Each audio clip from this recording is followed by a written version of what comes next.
Welcome to the Screw Ups. To this day. To this day. And then you still have like you do the students live with you and you do like intense discipleship with them? Yeah. So we have 4 guys who live with us right now. They're all in their early 20s currently. One's an unbeliever, 3 are believers. So try to pour into the believers as leaders, and then together try to influence the unbeliever. But how did like the unbeliever get to know you guys? Or He was a guy that we mentored in high school. So he was in high school, part of a youth outreach that we were doing, and so built with him. He was a foster kid, and so he was spending a lot of weekends at our house already. And then after high school, he kind of fell off, got in some hard drugs, would show up probably about every 6 months or so, kind of just in the middle of the night. Wake up, music's blasting downstairs. We'll go downstairs like, Kareem, what are you doing? Yeah. He's like, why aren't y'all up already? And he's got something in the oven, and he's already like he's already on 9, 10. Was he like around when we were around? No. This would be after you. Yeah. Oh, wow. So this we've known him for about 8 years, probably 7 or 8 years, and so he would just do that. And then a year ago, Legacy, so 2017, he comes by looking for me, and we're at the conference at Moody, and so someone tells him I'm in the auditorium in the front row during general session, during worship. He's dribbling a basketball down the aisle. Oh no! Wow, that's awesome. That's ministry. That's ministry right there. Yeah. And so at that time, we're like, okay, Kareem, we gotta get you in rehab. And got him in rehab. He was there for about a month, and then moved in with us, and has been with us since. So about 1.5 years now. Wow. That's crazy, dude. So what, like, of course, Jesus, but towards the people just living with you.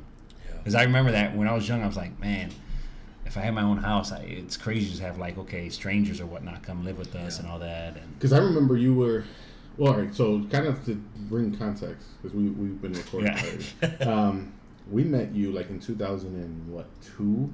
2002, 2003. Yeah, somewhere in that book. I was already in high school, like I think a sophomore. I think you're a junior in high school.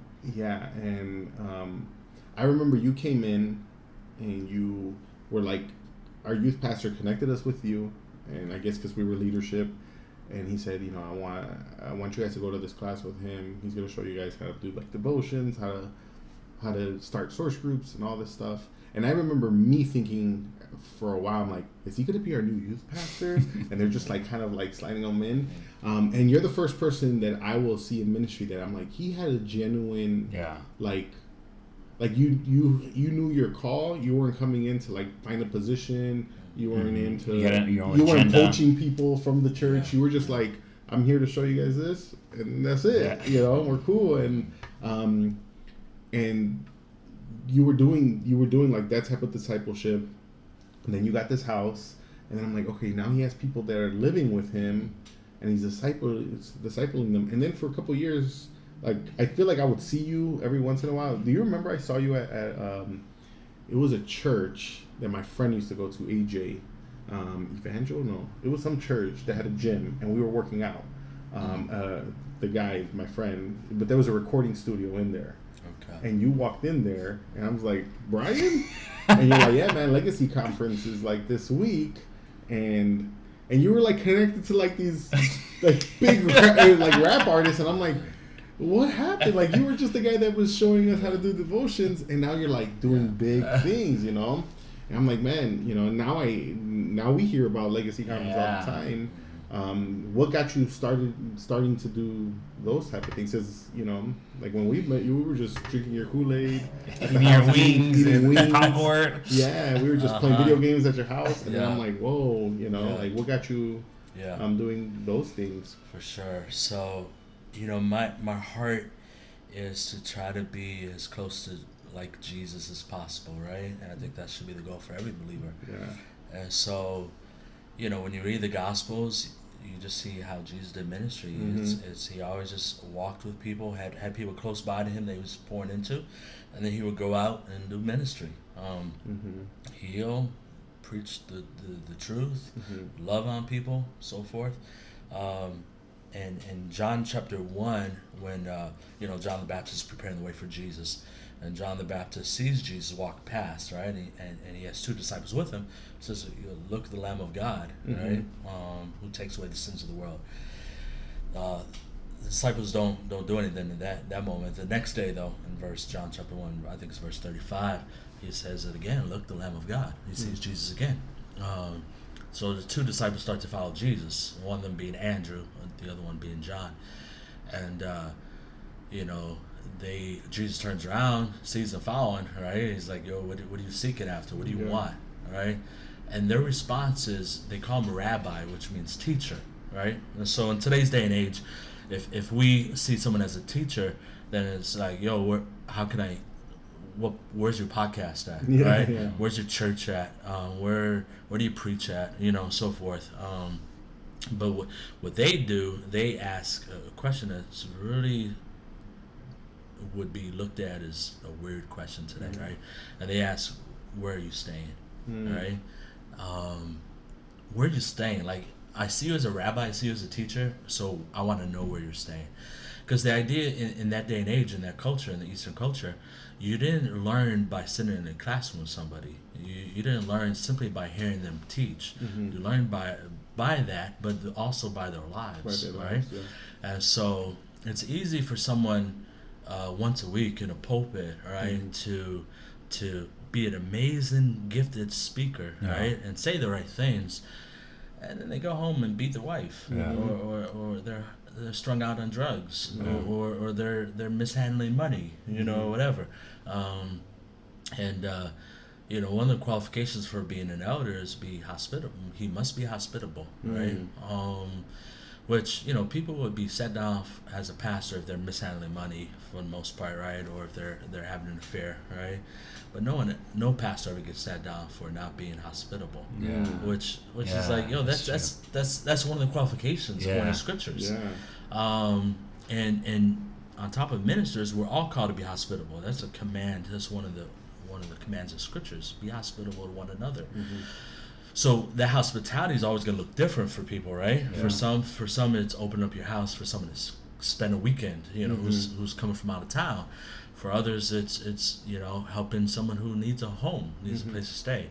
Others, it's preparing a little extra food and invite your neighbor over for dinner, right? But we're all called to be hospitable, right? Yeah. Because again, that's how people really learn. That's how people grow, right? Yeah. That's why when we're born, we're not put into foster homes. That's not the ideal situation, right? The ideal situation is that you're in a home with hopefully a mother and a father, right? Who model to you, right?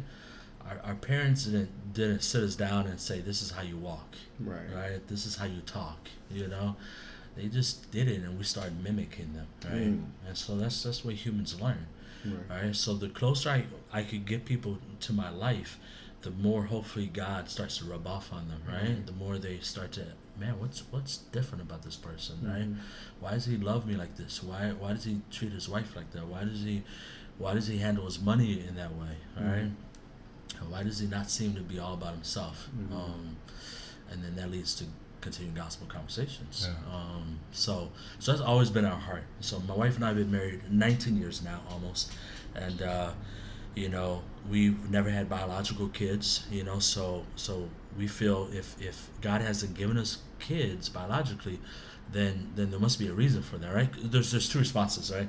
One is, man, just be depressed and discouraged, like, God, why are you keeping this from us, so forth, and the other is like, no, God is sovereign over all, right?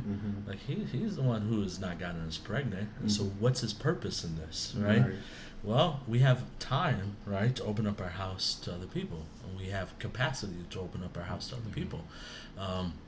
There's plenty of people in this world who don't have homes, right? Or at least healthy homes. And so 6 months into our marriage, we had a guy crash on our couch, a guy that I'd been ministering to for probably about 10 years at that time, when I was in high school, and he was in elementary school, and he hit a rough patch of life, was coming out of jail, and so I asked my wife Heidi if he could crash on our couch, and he did. That was 6 months, and then there was a homeless guy that we met, a guy named Craig, that just would stay at a shelter close by our house, you know. And so we would just see him in the neighborhood, started a conversation with him, started inviting him over for dinner, and then that led him into moving in with us for 2 years. And, you know, we had to kind of walk him through some relapses and so forth, and lost contact with him for about 8 years after that. And then we get a letter from him in the mail, like, yo, I hope this is you guys, you know, because we had moved in the time. He had found our address online. And he was like, yo, I've been clean for the last 5 years. I've been trying to find you guys, you know. I'm getting married in a couple months. Want you guys to be there. So, you know, he was living in Iowa. We went out and drove, right? So, like, those kind of things, you just never know what the fruit is going to be, right? Yeah. Like, we're told you never know when you're gonna welcome an angel, right? Unaware, right? You just never know who you're gonna minister to and how it's gonna affect them and so forth. So the Legacy Conference, you know, early days when a lot of Christian hip hop artists would come into Chicago, you know, they weren't getting paid to stay at a hotel. They were getting, you know, a couple $100 here and there, you know, so they were poor, you know. So one of my friends brought in Lecrae, who at that time was nobody knew who he was. You know, he just released his first album, Real Talk, and met him at a concert in Chicago, like 50 youth, you know. And I started a conversation with him afterwards, like, yo, we're how long you here till? He's like, I'll fly out tomorrow. It's like, okay, where are you gonna stay at? He's like, I don't even know. You know, it's like, well, we got an extra room at our house. Come out through. And we just built a good friendship there. And so then the word spread. Whenever an artist would come to Chicago, Lecrae hit up Brian. Right? And so that's how we got to know, you know, all the other artists and so forth over the years. And then so met Lecrae probably 2005 or so. And then, you know, we started the conference in 2007. We already had all these relationships. But was it you that said, I want to start a conference, or did somebody bring it up to you? Or so there's a long story and a short story. So I'll give you the middle range story. Basically, you know, we were doing trainings on disciple making, and so really the heart is we're never called to win people to Christ, and don't hear that the wrong way, right? We're never told to make converts, right? We're called to make disciples, right? And there's a difference there, right? Now, if we're making disciples, then we're making converts and so forth, right? We're winning people to Christ. But we see that once we win them to Christ, our job's not done, right? Until they're reproducing themselves, right, in the lives of others. And so when our focus is short, right, then it's just like, well, let's just lead people to Christ, you know, and we feel good about ourselves now. We can tell other people we led all these people to Christ, right? But it's like having children and not being around for them, right? It's like, okay, well, who's paying for the diapers, right? Who's teaching them how to become a man or a woman, right? And so that's when we're called to make disciples. It's like, yo, it's make disciples. Put work into it, put effort into it, and until they're followers of Jesus Christ, right? So we would do these trainings around the city, and that was kind of part of our role at New Life with you guys in that day and age, was how do we help people to realize, okay, we're called to grow as disciples first of all, so that we can make disciples, right? So that we can influence other people for God's kingdom. And so one day we did this training for youth pastors in the city. We had 60 youth pastors come out. I had already built a relationship with Lecrae, so he came out, did some of the teaching. This other guy, Sue Campbell, who's in Memphis, he's a Navy SEALs kind of disciple maker, kind of just you know, he's really been doing it for a long time. And so did this training. A number of the youth pastors, it was like the first time they ever heard this, you know. They knew how to do programs, they knew how to do events, they knew how to have pizza parties, you know, all that kind of stuff, right? but the idea of like really inviting people into your life, walking with them was like a new concept. So a bunch of them started thinking through, okay, well, man, we need to put on a conference that ministers to our youth in this way. Like, how do we challenge them to grow as leaders who make leaders, right? And so there was a key guy who was kind of spearheading it, who was a youth pastor, but he didn't have the connections relationally, and he didn't have the organization to run something through. So he asked me to kind of have my ministry spearheaded, and then use relationships that I had, So we did this conference called the Heavyweights. It was like a Friday night, Saturday. Had about 300 or so youth at it, and I had Tripoli was at that one, Lecrae was at there, Tadashi, Shobaraka, a bunch of these artists did teaching and a concert. And so, but the week before the conference happened, the key youth pastor who was spearheading this, it came out that he'd been messing around with some teenage girls, and his current wife was a former youth from in his ministry in Texas that we didn't know about, right? So I was like, dude, what the heck? So we this whole week before the conference, like, he's the one again doing most of the brainstorming vision for it, and we're like, yo, you can't be involved in this. He's like, man, this is my idea. And it's like, all right, your idea was to mess with those girls too. Yeah. And so we kind of had to sit him down, and we didn't have any authority to do that, but just as friends, we're like, yo, you gotta get your life right. Yeah. So the conference happened, right? And it was like, okay, well, it's kind of one and done, It's like that's it. But then people kept coming to us like, yo, you gonna do this again next year, right? Like, oh man, So here's something that was kind of just put in my lap, I was like, man, you guys know me well enough to know, like, the big events, like, that's not who I am.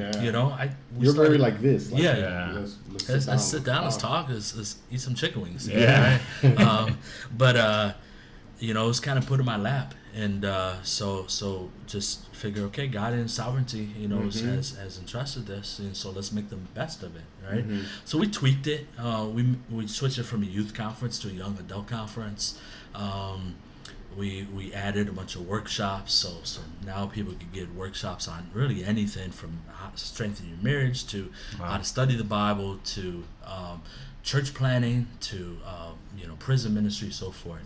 And so people come for that, and so we've been doing it for 13 years now in Chicago since 2007, and just seeing it grow, to hundreds of people coming to Chicago, and then now we're expanding to a regional model again, trying to even get it smaller. In my mind, like, I'm good 400 or 500 people, type thing.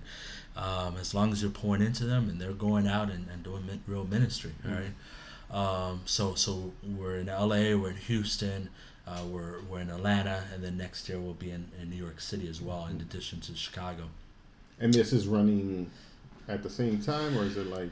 No, so they're spread out in the spring and summer, and so we're our first one this year is Houston, March 1st and 2nd, and then we'll be in Atlanta March 23rd, and then LA April 27th, and then Chicago in July. Wow.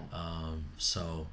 Yeah, LegacyDisciple.org is the website where all the information is on there for it. But the idea is, like, I was just telling Giovanni before you came, is we have regulated ministry to such a small percentage of our church, right? It's the pastor or pastors, right? Maybe, and some assistants and so forth, right? Yeah. So you can have a church of 1,000, and really there's only like maybe 10 people, right, who are doing the ministry. You're talking about like 1% of the church, right? Yeah. Because we've regulated that you have to be this great of a preacher. Yeah. You have to be this great of an artist, a musician, right? Those are the people that God really anoints and uses. Yeah. I was like, where do we get that from? Yeah. Like when God wanted a king, Like he he sent his prophet, right, to a family, and the father was like, oh, okay, well, yeah, you want my oldest son, right? And it shows him that. He's like, no, that's not the one. Oh, well, it must be the next one, The next Yeah. one. next one, and the next one, until you get down to the, where the father's like even Yeah. forgot about David, right? He's, oh yeah, I guess I do have one more son who's out there in the field, right? But you're not gonna want him, Yeah. It's like, why would God not want him? Yeah. Right. Like it's in our weakness that God's power is made manifest, right? When I think that there's something in and of myself, then there's no room for God's power Yeah. to operate, because no, God, I got this, Yeah. right? Moses, right? Like, who am I going to send to Egypt to tell Pharaoh to let my people go? Yeah. Right? I'm going to get a murderer. Murder. Yeah. I'm going to get someone who crazy. doesn't think they could speak well, right? Go tell Pharaoh. Go tell the king, the mightiest king of the day, right? Who has every power and authority to kill you, or to at least lock you up, right? Because actually you killed one of his people, right? You were of them and you left, right? And so Yeah. forth. And So what do you think, Brian, then, like, so I love it when you're saying make disciples. And I think we live in a day and age, of course, social media, where you see a lot of numbers where they just put how many people came to church, how many people got saved. yeah. But you don't see the whole disciples part. Like, what's your view on that when you see that on social media of churches like 36 people saved today, 1,000 people came to church? Yeah. What you have then in that, you have what we have in America today, right? Yeah. Where 70% of Americans claim to be Christian. Yeah. And the rest of the world looks at America and says, oh, they're a Christian nation, so that must be what Christians are like, Yeah. right? They're war hungry, they're money hungry, right? They're all about themselves, right? So forth. So it's a horrible testimony Yeah. Yeah. for the world, right? But that's what we create again, because we're creating all these foster kids. We're creating all these kids who have no one to raise them up and build them up, right? And so maybe they are saved, but there's no maturity in Yeah. it. Or there's a false conversion, right? And they claim Christianity, but it's just it's a cultural thing and so forth, right? And so I think it does more harm in the long run, Yeah. right? I've had the privilege to go to China 3 times over the last few years, and if you meet someone in China who says they're a Christian, they're a Christian, because there's persecution that they're facing, right? They could get locked up, Yeah. like they could lose their job, they could lose their home because they're a Christian. And so for someone to say they're Christian, they really mean it, Yeah. right? And so if a friend or coworker, meets someone who says they're Christian, like they're having an example set for them that's that of Christ, right? Here in America, again, if someone meets someone who's quote unquote a Christian, you don't know what you're gonna get, right? You can get someone who just hates immigrants, right? Yeah. And wherever you fall on immigration, should a wall be built? Should how firm should immigration be? Like, that's one thing, right? Yeah. But the idea, like, we're called to love, right? We're called to love the nations, right? And so when there's like a hatred, right, for immigrants, when there's a hatred for Black people, right, when there's a hatred for Latinos, right, when there's a hatred for the poor, whatever it is, right, it's like that is so anti-Christ. Yeah. It's so anti-Christian. Yeah, it's weird. You see Jesus, like, they were ready to throw him off a cliff because he would preach the gospel to the Gentiles, right? And it says that the gospel is for all. And I feel like, again, that's the Christian culture here in America that we've created, because again, it makes me look good if I say I have 5,000 people in my church, if I've baptized 100 people today, so forth. But what's the follow through? What's the follow through? I remember it's crazy because you were, before we even sat down, I told you, I'm like, I remember your devotion to us at my source group, and you said that in that devotion, you said a lot of times we come to church on a Sunday, we claim to get saved, or we tell our friend, they got saved, and then they have to come back on another Sunday. He's like, if I leave a baby in a crib after it's been born, and I say I'm gonna be back next Sunday, Yeah, yeah. that baby's about to die. And we have a lot of dying Christians. I remember that point that you did in that sermon, and you were like, we're not called, like what you said in the beginning, like, I know that it's gonna sound weird, but we're not called to make converts, we're called to make disciples. You said that in that devotion too, and I remember always thinking about that, like, we're not meant to just go out and just start come to church. It's more of like, if I'm going to commit to going and speaking to somebody, it's because, like, I'm going to commit myself to, like, really being there. And if I'm not really on that, like, if my intentionality is not that, then I really need to really think about what am I doing, because I shouldn't just be thinking it's cool to just preach or to do a cool video, or no, it's like you have to be literally by me, and I have to be intentional and, like, go look for you. Let's go eat. Let's go.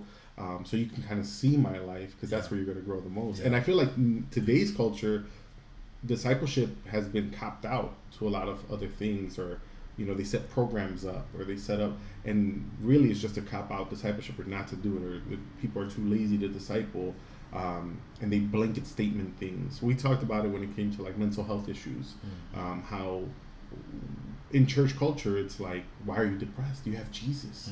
Jesus wouldn't let you be depressed. Well, that's a cop-out to discipleship, because you should be pouring into somebody.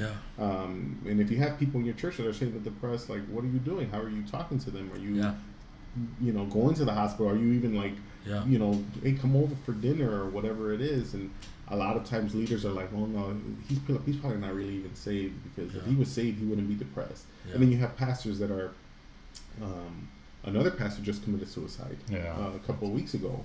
Of a mega church, like 6,000 people. Yeah, like 6,000 people in a mega church. But it just goes to show you, like, we all need that relationship. Like, I've said it, I don't know how many times in this podcast, but Stephen Furtick said it. He said, if Jesus was to come back today, we would probably have to show him how we do ministry, because we do it totally. We think that we know it, and Jesus is probably gonna be like, dude, this is not what I intended for you guys to be doing, And I think that while legacy is, like, growing, and we've seen over the past 10 years, is because what you're saying right now is so genuine. When we met you in 2003, there was just Black and Hispanic kids at your house. All the time. Yeah. The thing is, there was no social media, so you couldn't put on social media, hey, look where I'm at, I'm hosting these kids today and hanging out. Like, you and Heidi generally just loved us.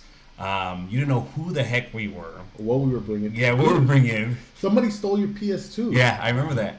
That was the guy that was living with you. There was a guy that was living with you, stole your PS2, and I'm like, all right, they're going to shut this down. And then you guys go and get a bigger house and put more people in. And I'm like, yo, if somebody stole my video game, it's over with. No more source groups. I remember that. And so that's why I think, like, this is taken off, or it's took off, because God's like, I see the heart of these people. Because a lot of people just do conferences or do churches because of the platform now, of the title, like we're talking about. But, man, you generally, what you're saying is, like, and I'm thinking in my mind, I'm like, dude, you back it up. It's not just like, yeah, we got to make disciples, but I'm going to just hang out with my wife this week, or just hang out. No, you generally just want to hang out with people. Hey, just come over to my house. Hey, let's do this. Hey, chicken wings. Hey, I'll make some Kool-Aid. Hey, just, if you need to sleep, here's a couch here and all that. And I think that's where I've learned it. That's why it's so easy for me now, seeing that from you. And I remember Frankie and all that growing up. It's like, if anyone needs to come over to my house, hey, door's wide open. Because the job I have, my house is not mine. Of course, me and my wife live here, but it's God has blessed me with a job. God has blessed me with a home. So to bless other people as well. Has it ever, like, obviously, people even listening might be like, well, this guy has a wife. Has there ever been, like, a concern, like safety, or, you have a bunch of guys living there and your wife is there, wisdom behind that? Has that ever been something that's been brought up to you? Yeah, for sure. I mean, people bring it up all the time. Yeah. And me and Heidi, we talk through every person who's going to potentially move in with us ahead of time. So it's typically not just some random stranger we just met that day. Right. It's like, oh, come stay with us. It's having them over the house. It's getting to know them, hearing their story, right? Seeing how they interact with other people. And so, me and Heidi just had a discussion last week, because someone hit us up. Like, I got this guy who's 23. He just needs a little more direction, can he stay with you? And it was like, so we had to wrestle through that, right? And so Heidi's not comfortable, they're not moving in. Right. So thus far, and we've had 200 or so people stay with us for at least 6 months to 6 years over the years, and you know, nothing's happened, you know, in that way, but there's no guarantee of it either, right? We could be in the safest suburb of America in a gated community and someone break in, right? I mean, like, most of the mass shootings happen in quote unquote safe places, right? So there's just no guarantee of it anyway. You know, so that would be horrible if something did happen. Like that would hurt, obviously. But you know, at the same time, you gotta trust that God is in control. So I don't know if you guys know this. So shortly after the year after we moved into the house, I heard a gunshot, which was relatively normal, right, in the neighborhood that we live in. And so I looked out the window, right? We're on the third floor in the attic space, and looked out the window, didn't see anybody, so I thought nothing of it. But I was, you know, Heidi was asleep. It was like 1 o'clock in the morning. I was in my office getting some work done, and you know, I told her I was gonna just go check outside just to make sure. So I walked downstairs, look outside, don't see anything. I come back upstairs, turn the light on just to make sure Heidi's good. And she said she's fine. So I turn on the light though, and I see a bullet hole like right behind her. So there's a bullet hole in the wall, right? And then I look across the room and there's another bullet hole. And so I'm doing this trajectory. I'm like, this bullet missed Heidi in bed by an inch or two, like literally, no exaggeration. At that moment, you know, I grew up in the hood. I grew up in Humboldt Park, right? Yeah, yeah. I was unfortunately used to that, you know, type of thing. But my wife is from like white America, like Wisconsin, you know, where everyone knows you, you know everybody else, right? That stuff never happens, right? So that night, I'm thinking, man, I'm gonna pack up. We're gonna have to move in the morning, right? It's like we just stay up all night, just praying, singing, you know, and it's funny because we had some neighbors that we moved in around the same time. We called them up. They came over, not even believers, but just came to comfort us and so forth. But about 5 o'clock in the morning, Heidi looks at me. She's like, you know, Brian, I know all my family's gonna say we should move. Everyone's gonna say we should move, and that makes the most sense. But what if this is really what God has us? You know?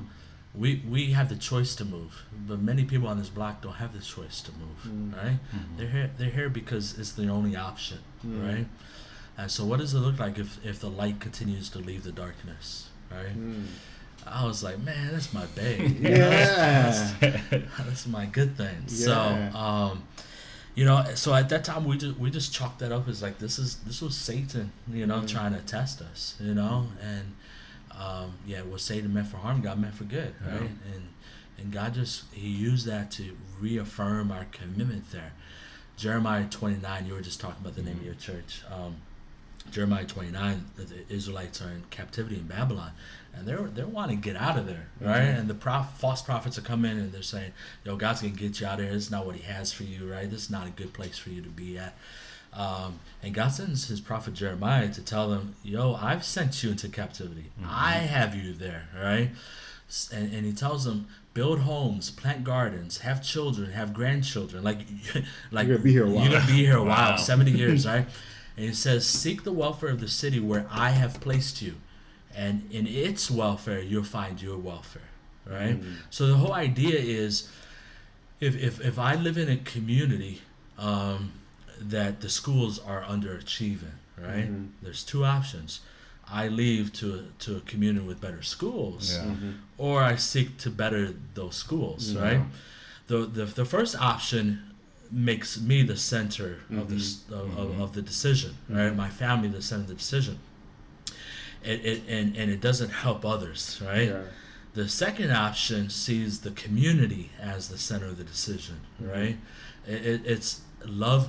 What's the greatest command? Love God and love your neighbor as yourself, right?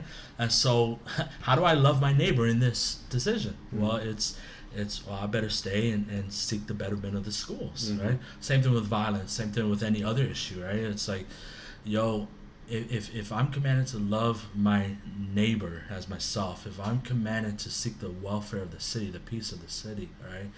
What does that look like? So for us, it's yeah.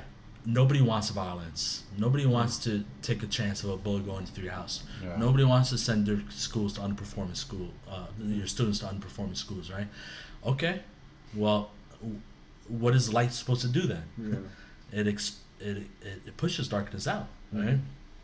So we have to seek to be the change, right? God, let your kingdom come here on earth as it is in heaven, right? And so that's what we've tried to commit ourselves to, and we've been able to have the privilege of seeing lives transformed as a result of us staying, and praying for more. Yeah. Wow, that's awesome, man. So, do you go to every single conference that's opening up and like the same teachers go around? No. So we have we try to pull most of our teachers from the region, and so L.A., Houston, Chicago, and Atlanta, they're all going to be unique, because each region has their own unique challenges, right? And so West Coast, right? It's more post-Christian, right? More people who want to claim Christianity. So that's unique, right?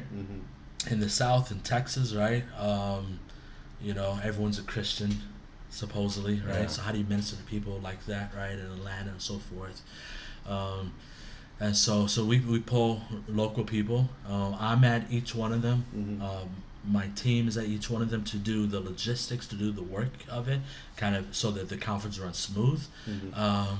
But the ministers are local people, which is really our heart. Yeah, we noticed. Well, I noticed the difference. Just coming from Chicago here, you're right. Over here, it's like everyone's a Christian. Everybody's like almost like a cookie cutter type of Christian. Whether you meet them at the store or you see them at church, they're all like, yeah, this is what, And then like before we were talking, like we have those. When I say cookie cutter, there's some people that believe because they were taught to believe a certain way from their pastor, so they want to be a reflection of their pastor. So that's why we have a lot of people out here that are very, like, they were pushing back on us, helping out anybody that was an immigrant, or even people that were Native American. They were like, why are you helping Native Americans? They get enough help. And it's almost like you have to be saved or you have to know Jesus for me to be able to love you. Because if you're like a Muslim, then I can't really talk to you. If you're anything else outside of what I am, I don't have permission yet. And we've gotten kind of flack because we're just like, we just want to love people.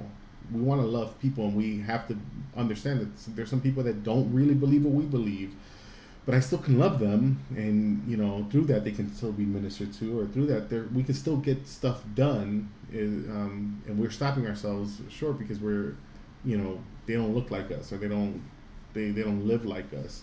And in Chicago, there was some of that, where like I felt like in Chicago it was like, after you got saved, if you failed, then I can't love you anymore.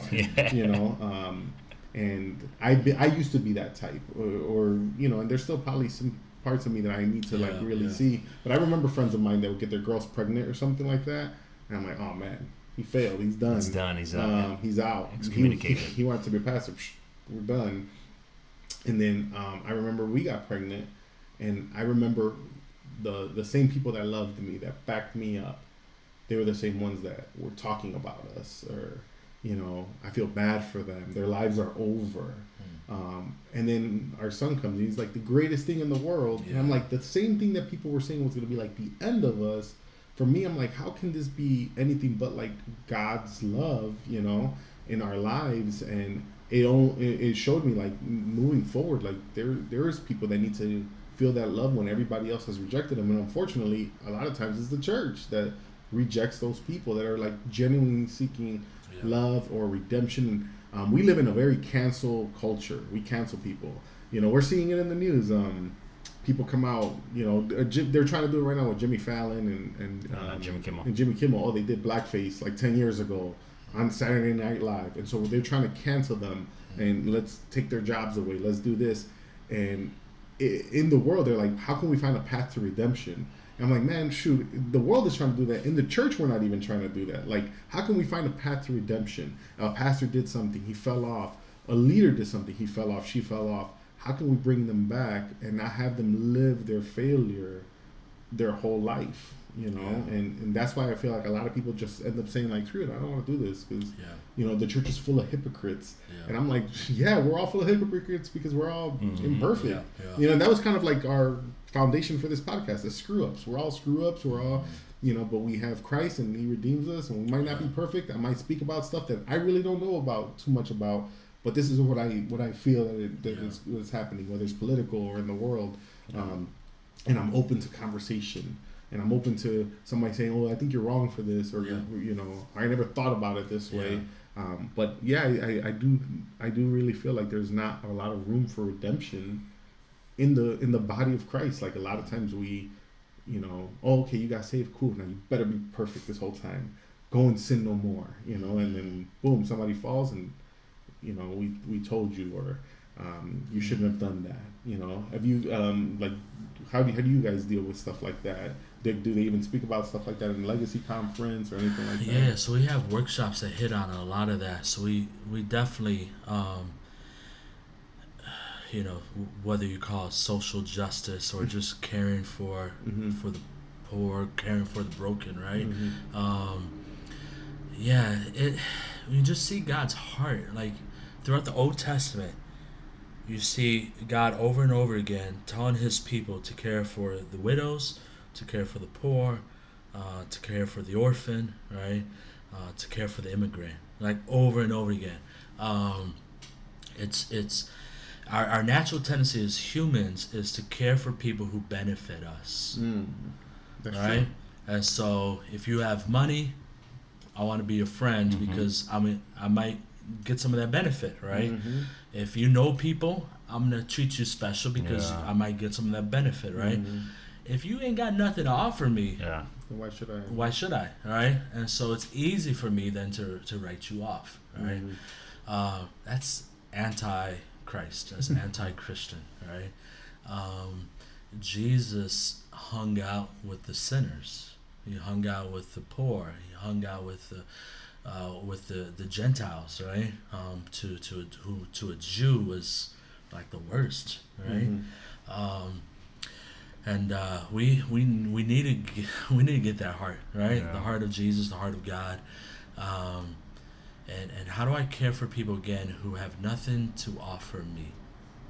You know, that can't return the favor, that can't pay me back, right?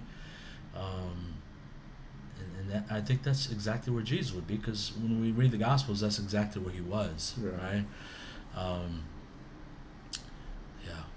No, I definitely, and it goes kind of what Giovanni was saying. Like, you had us all over your house. We were a bunch of just youth, and we would bring some of our friends that you didn't even know, and never did you like, hey, look how many people come to my house, or anything like that. And Jesus, like, we seen that because we would think like Jesus wouldn't be doing that, you know, like he's not, because then we have the other side. Then we have the people that, all right, I'm going to care for somebody that doesn't have anything to offer me, but I'm going to show the world that I'm doing this. So I'm going to go feed the homeless. I'm going to go, you know, take somebody in my house, but man, I'm going to show it all over Facebook and Instagram. Look what I'm doing. And we quote unquote turn it on for people, where Jesus never had an on and off switch. It was, you know, and even in the times in the Bible where he wants to rest, you know, where he says like, man, can I get the Son of God? Just like, you know, like there was a lady that needed some type of healing or what have you. And there was never like a punch card.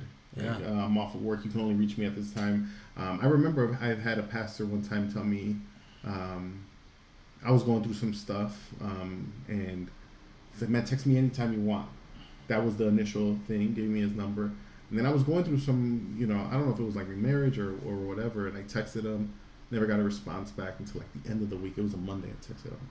And I didn't know this, and he's like, just to let you know, man, Mondays are my day off.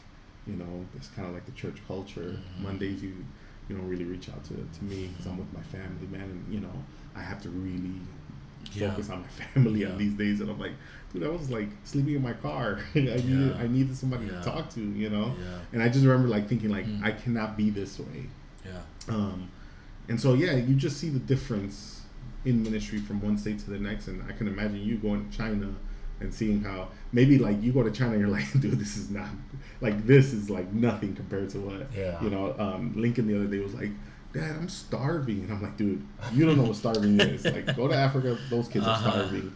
But you don't understand until you see context, until you can see the other side of it, you know. How could you encourage somebody like that might be listening? Because we have people that listen that might be leaders, might be ex-leaders, might be people on their way out the church, or might be people that are coming into the church. And you know, they see what they see is what they get. They see their pastor, they see armor bearers, or they see, you know, you have to dress a certain way. I don't know. Have you ever seen that show, the Pastors of LA or something like that? It was a show. Preachers of LA. Preachers of LA. I've not. I've heard of it. Dude, I saw one episode and I was so frustrated. There was this pastor. He was an ex-game banger himself, but now he's running around LA with like low riders, like really nice cars. And he gets a guy from the street and he prays for him on the street, and he takes him to his church in front of everybody, gets them to come up. This guy's a game banger, whatever. Let's pray for him. Now you're saved, man. And then he's like, now the next thing is we got to take you to the shoe store. Get you some gaiters. He got him some gaiters. He's like, now you looking the part, man. But this is the thing, like, I laugh at that. But there's people that are like, what? What's wrong with that? Like, he's changing the way he looks. He's, you know, encouraging him a new way of life. Like, a lot of times it's, they believe that Jesus came to do behavior modification instead of like heart modification and heart change. How can you encourage somebody that might be listening to like, you know what? I'm gonna go to my church and I want to respect my pastor, but I want to like be like Christ, like even in my own church or anything like that.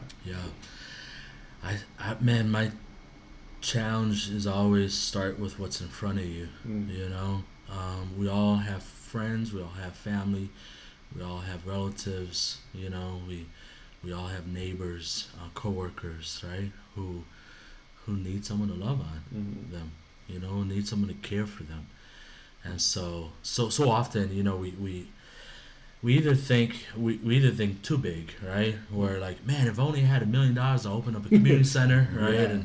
And reach hundreds, right? And it's like, well, okay, but like what, like Jesus, the 5,000 come to Jesus, right? And they're hungry.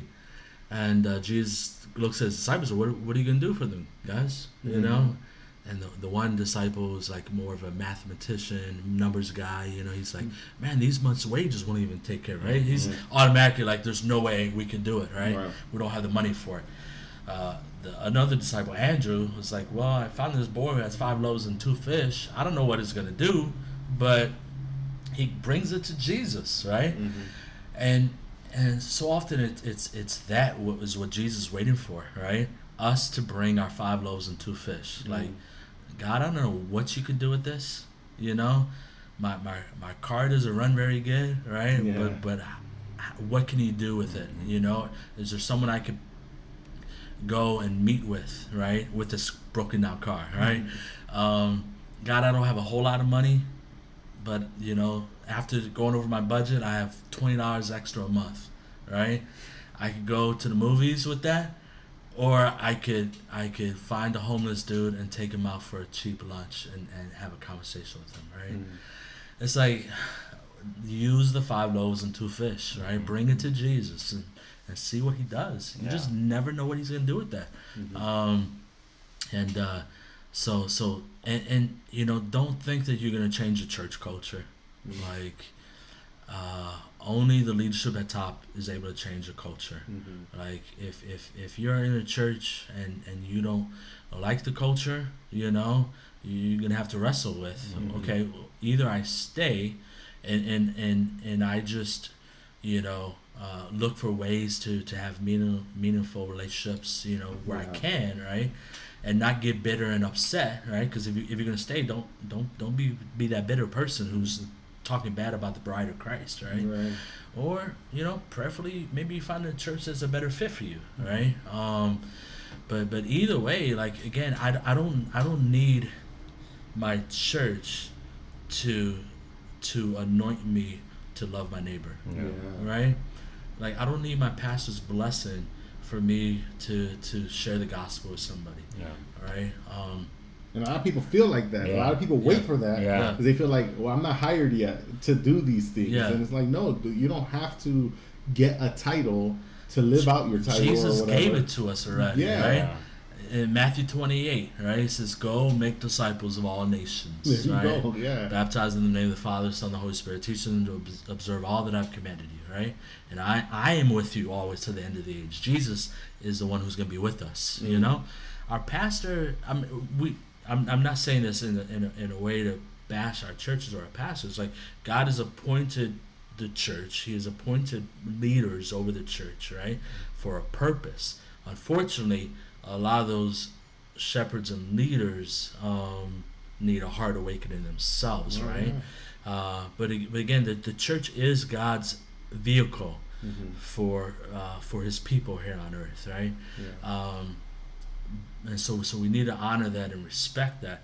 But again, in the same way that a wife needs to respect her husband, doesn't mean that you do everything the husband says, right? Or vice versa, that the husband does everything the wife says, right? It's like, no. Like, God has put these people that in my life that I need to listen to and respect, right? Doesn't mean that they get to dictate my life, right? So respect your pastor, but follow Jesus' command. Yeah. Right? Well, I mean, and you see it like this week. I don't know if you've heard about this whole thing at Harvest that happened this week, and there's going to be a lot of people that are, I mean, whether we want to see it like this or not, like displaced. Like a lot of people now are like at a church without a pastor. Yeah. This pastor got let go. Very prominent pastor that I've grown up. We've all grown up kind of like seeing his model and the whole thing, and then and you're right, and it's not to speak about to bash him or anything like that, but we heard like some recordings this week where he's sitting at a table and I think he's thinking it's like a confidential conversation, for sure. And he and he's like, hey man, I can raise $100,000 in a minute if I wanted to, and we get we get to this place of like where we start to see us, and then we start to see our pastor and like, man, and we've mistaken, we follow our pastor instead of like following Christ, or respecting our pastor, because our pastor can fail us. And those people, unfortunately, there's going to be people that are going to turn away from Christ because of this, or turn away from the church, or say like, this is my reason why I don't go to church. This is the problem whenever we replace Jesus in his rightful place, right? Personally, my view is the kind of the senior pastor. I just don't ever see that in scriptures. Like Paul told Timothy and Titus to appoint elders, plural, right? Like, we should have a plurality of leaders over our church, because no one human is perfect, right? We all have blinders. Like, I have blinders as a leader, right? And so there's times, I pastor a church with 7 other people, and there's times where I think, man, we need to do this, and the others are like, no, Brian, you're jumping too quick, I'm like, man, for real, guys, I think but I have to trust that God is working in the group, right? And there's certain gifts I have. I believe my gift is primarily apostolic. God's given me a vision to kind of start new things, right, and so forth. But the danger of that is being apostolic, you leave people behind, right? And so I need people who remind me, yo, you're moving too fast, right? You're hurting people, because they're feeling uncared for, right? And I need other leaders who are like, yo, we need to go share the gospel on the streets, right? And my natural tendency, I'm an introvert, right? So it's really hard for me to start a conversation with strangers, right? And so, but I need to be pushed in that way, right? And so we need shared leadership. That's my personal view of churches. And I see it like that. I see it that there needs to be shared. There should be a board. I even think about that, like when it comes to like the government. I'm like, I don't think we should have one president. I think we should have like like what Star Wars has, like like a group of wise people, that are like making decisions. But no, I believe that too. The danger again is the people elevate that person. It's the same as Israel, right?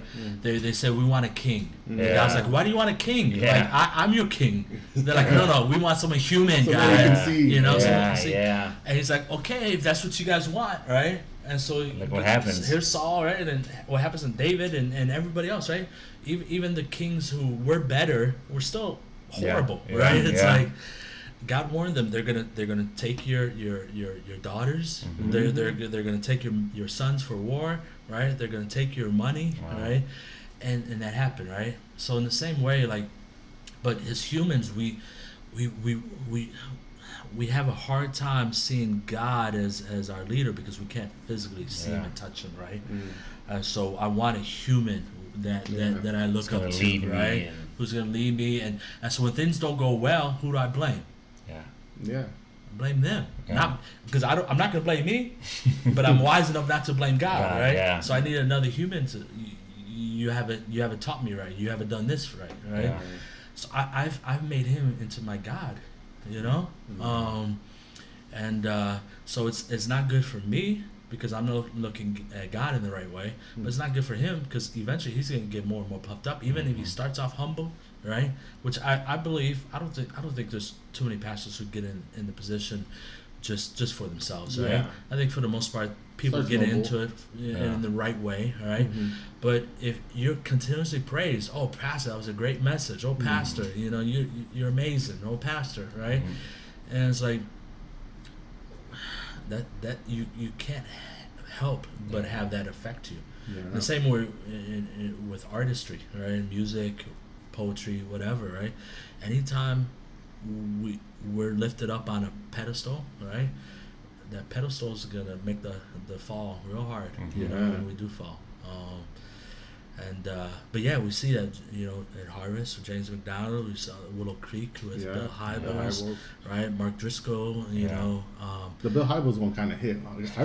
I don't read a lot of books, man, and I read his book, and I remember I'm like, man, this model's awesome, and then even though like for me that I can say like, oh, I've been around for a while, like this is not gonna break my spirit or anything like that, but like it hurts because you're like, man, like It does, yeah. yeah, because whether you want to put them in a pedestal or not, like you respect the person, you're like, well, man, at least he's not like these one of televangelists that are asking for money every night. Like he's a genuine guy, and I've seen him in person, and then you're like, oh snap, everybody has like their imperfections, and you forget that they have imperfections. Yeah. The only thing is that theirs are more public than ours. Because if somebody was to put up my imperfections all over the world, nobody would talk to me either. And again, so like it hits home. One thing I like about you, man, that you there's this saying like you want to like, what is it, like you see the forest but you forget about the trees or something like that. You're like the opposite. You're like, yeah, there's cool to have general things, but like you like to focus on an individual. I remember you spoke to me at your house. I came to your house after school. And goodness, how do you remember this? He remembers, man. but this is not your house. This was the apartment in Humboldt Park. I was walking home and I'm like, I'm gonna go to Brian's house, and the PS2 had just gotten stolen. And I told you I'm nervous, man. I have to do a devotion. This is my first devotion ever. And you were like, and I told you what it was about, but it was very broad. And you're like, at the time we were the Light Warriors, Ephesians 6:12. And you were like, think about the sword, Juan. Think about what the sword is. Now look up what the original meaning of the sword is. And you took me to blueletterbible.com, on a computer. And you're like, it's the Machaira sword. Do you remember? You can tell it. I do remember this guy. Yeah, you're like, it's the Machaira sword. It's a small sword that was used to kill animals. It was like a large knife, not a sword. And you're like, that's how the word should be. It should be specific. God doesn't give us a sword to like just slay the enemy.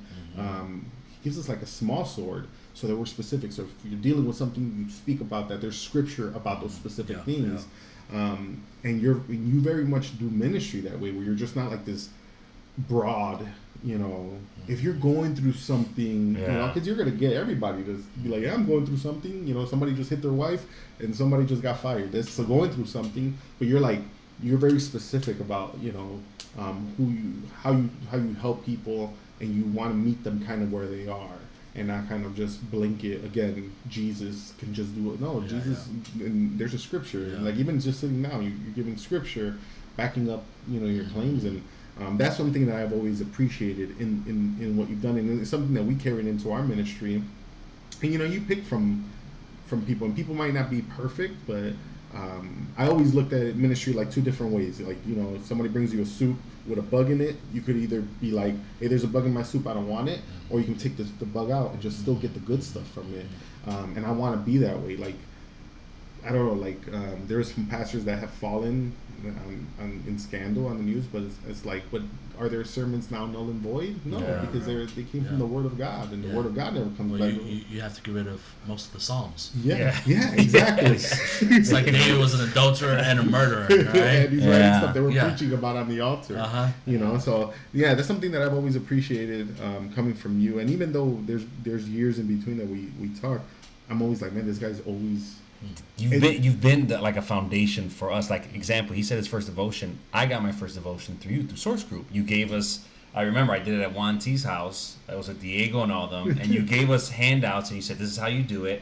And I was nervous. Yeah, I was nervous. But you brought Source Groups to our church in small groups. If it wasn't for those devotionals, I don't think we'd never be able to preach or speak. That kind of gave us a platform to help out in speaking. Yeah. There's your pedestal, man. We're putting you up right now. No, Humble yourself. But the thing that's what we love about you, bro, is like, the thing is, Brian, you can name drop. Yeah, I Lecrea's at my house. I know Francis Chan. I know this, but like you never.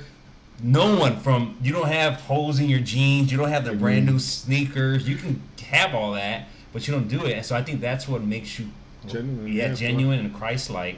And that's why I said in the beginning that legacy is taking off, and it's taken off. It's going to continue. Is because the heart. And you even said it, like you're an introvert, and I thought about it to myself. I'm like, this guy's very like quiet. Like he talks to you one-on-one. You're not the guy that's like, posting online with like this big, I don't know, over the top character that you would think somebody that's running a conference like this should be the poster child. Like no, like that goes to show you like when God is behind something. And you said it, like, you can use the most unlikely to other people. And you said it was kind of like thrown on you, and God took it and ran with it. We do a conference here. We just started last year. And we've gone through, like, the ups and downs of politics and all that stuff. And a lot of it due in part to people thinking that we're not qualified to do these things. Like, you guys are not pastors, you guys are not perfect, your marriages might not be perfect, your lifestyles or whatever, you guys failed before in ministry and certain things. And I'm like, well, we have a heart for the church, we have a heart for people out here. We just want to see pastors that are struggling finally get something going in their church, in their communities, and nobody else is stepping up to do it. We really want to do it. And so we've gone through that where they're like, it's not you though. I'm glad that you guys want to do that, and we'll show you guys how it can get done, but it's not you guys that are doing it. And we've gone through, people threatening to pull out. We don't want to support you. And it's all because people qualify other people, or they tend to think that they qualify other people, and we just have to kind of push through and say, hey, we're going to do it anyways. And I mean, and it was pretty good. It was our first year. And we want to continue to do it, and so we're not at the level you guys are at yet, but we had the stress and people failing us, people backing out last minute, and dealing with something like that. So, man, we're just really thankful for everything that you do. Thank you for coming out. Thank you for coming out, man. Man, You did not have to do this. We know you got a busy day today. Yeah, man. So good. Appreciate you guys. So, again, so people can find you where? LegacyDisciple.org. Also social media, Instagram, Facebook, whatever, Legacy Disciple. Okay. Well, thank you so much, Brian. Everybody, give it up for Brian Dye. See you guys next time. Yeah.